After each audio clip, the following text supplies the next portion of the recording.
Bonjour. Alors pour cette vidéo, on va faire un exercice de la mécanique.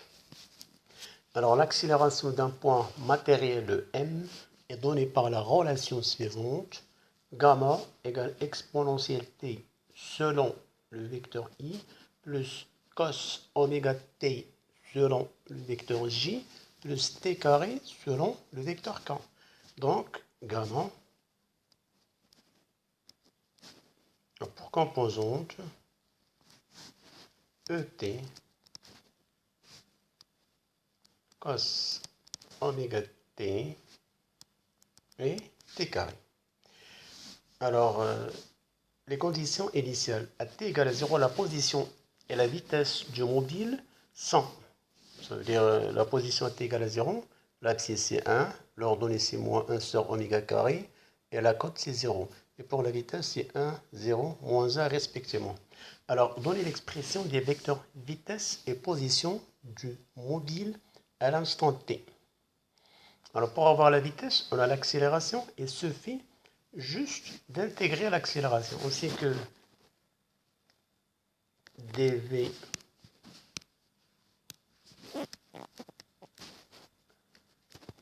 sur dt égale à gamma. Donc pour avoir l'accélération et pour avoir la vitesse égale, on va juste calculer la primitive de gamma dt. Ce que nous allons faire pour avoir les composantes de la vitesse. Donc, dv en fonction de temps sur dt, ça c'est l'accélération, égale exponentielle t, cos oméga t, t carré.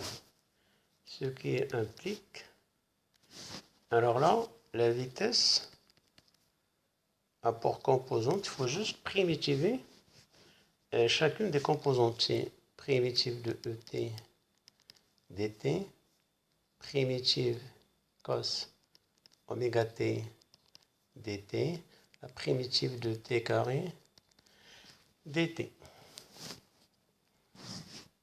Alors, ça va donner la vitesse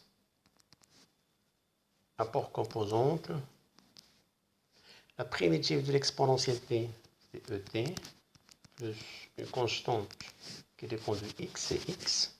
La primitive de cos oméga t, sin oméga t sur oméga, plus la constante y. Et la primitive de t carré, c'est t au cube sur 3 plus cz. Et pour avoir les constantes, c'est x, c'est y, c'est z, on va utiliser les conditions initiales de la vitesse. A t égale à 0.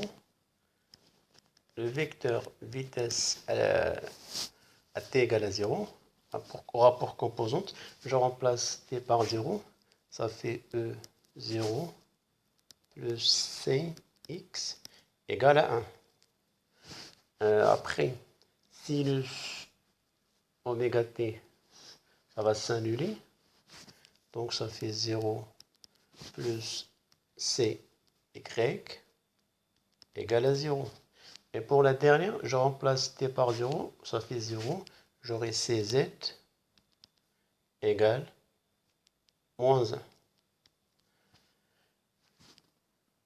Donc, on aura l'expression de la vitesse. Alors, le vecteur vitesse a pour composante exponentielle t plus cx égale à 0, sinus oméga t plus la constante égale à 0 et t au cube sur 3 plus la constante qui est égale à moins 1. Et à partir du vecteur vitesse, on va avoir le vecteur position. Donc ça, c'est d vecteur position, c'est OM sur dt. La dérivée du vecteur position, c'est la vitesse. sin oméga t et t au cube sur 3 moins 1. Alors pour avoir le vecteur position, il faut juste calculer la primitive rapidement, pas la peine que je fasse des intégrales. La primitive de ET, c'est ET de CX. La primitive de sinus oméga t, ça fait moins cos oméga t sur oméga carré de CY. La primitive de t au cube, ça fait t4 sur 12 moins t plus cz.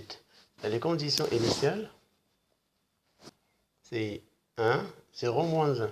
Pardon, c'est 1, moins 1 sur oméga carré, 0. Ça veut dire à t égale à 0. OM, 0. Je remplace par 0, ça fait E à la puissance 0, ça fait 1. Plus x. Alors, juste là, 1, 0, pardon, c'est 1 moins 1 sur oméga carré, 0. Égale à 1. T égale à 0. Cos de 0, ça fait 1. Donc, ça fait moins 1 sur oméga carré. Plus CY. Moins 1 sur oméga carré. Je remplace T égale à 0, 0, 0. CZ égale, je pense, c'est moins 1. C'est ça? Non. C'est 0. Donc, là, Cx égale à 0, y égale à 0, cz égale à 0, et donc le vecteur position en m fonction de temps, au rapport composante, E, t, moins cos oméga t, oméga carré, et t4 sur 12, moins t.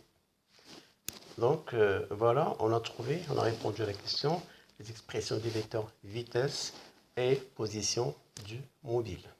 Donc voilà, il est simple, c'est juste des applications, trouver la relation entre l'accélération, la vitesse, et le vecteur position et la vitesse.